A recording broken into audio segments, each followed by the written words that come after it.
దేవుని నామానికి మహిమ కలుగును గాక. ఈరోజు మన వాక్య ధ్యానము, పరిశుద్ధ గ్రంథము బైబిల్ అనేది ఒక ఆటో అప్డేట్ బుక్. మన కాలంలో ఏదైనా విషయం మారితే దాన్ని అప్డేట్ అంటాం.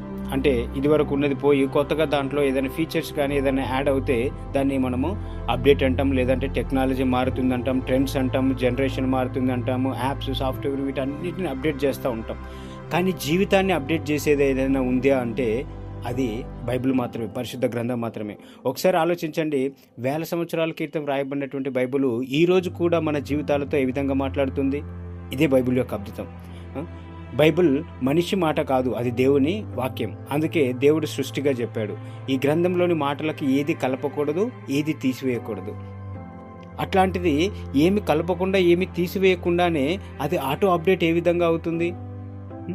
అది శాస్త్రవేత్తలతో మాట్లాడుతూ ఉంది, ప్రపంచంలో అత్యధిక మేధాశక్తి అని చెప్పబడినటువంటి వ్యక్తులతో మాట్లాడుతూ ఉంది, పామరుడితో మాట్లాడుతూ ఉంది, అతి సామాన్యుడితో మాట్లాడుతూ ఉంది, జ్ఞానం కలిగిన వాడితో మాట్లాడుతూ ఉంది, పేదవాడితో మాట్లాడుతూ ఉంది, ధనికుడితో మాట్లాడుతూ ఉంది, అందరితో మాట్లాడుతూ ఉంది. అందరి జీవితాలన్నది అప్డేట్ చేస్తూ ఉంది. ఎన్నో రాజ్యాలు మారిపోయాయి, ఎన్నో రాజులు మారిపోయారు, అధికారులు మారిపోయారు, బైబిల్ని అణిచివేయాలని ప్రయత్నించిన వాళ్ళు అందరూ ఉన్నారు, బైబిల్కి ఎన్నో వ్యతిరేకమైనటువంటి క్రియలు చేసినటువంటి వాళ్ళు ఉన్నారు. వాటన్నింటిలో బైబిల్ అక్కడితో ఆగిపోలేదు, కానీ అంతకంతగా ప్రబలి ఈ రోజున ప్రపంచం మొత్తానికి, ప్రపంచంలో ఉన్న భాషలన్నింటికీ అది అంతకంతకు చేరుకుంటానే ఉంది. ఇదండి ఆటో అప్డేటెడ్ అంటే. అది మన జీవితాలను మార్చేది.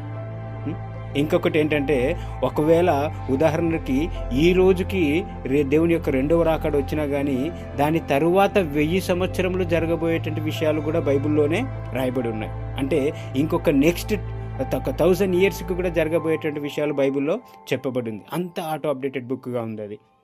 ఇక్కడ ప్రశ్న ఏంటంటే, ఇంత గొప్ప వాక్యాన్ని, ఇంత గొప్ప పుస్తకాన్ని, పరిశుద్ధ గ్రంథాన్ని మన చేతిలో పట్టుకొని నీవు నేను ఏం చేస్తూ ఉన్నాం దాంతో? అర్థమవుతుంది కదండి.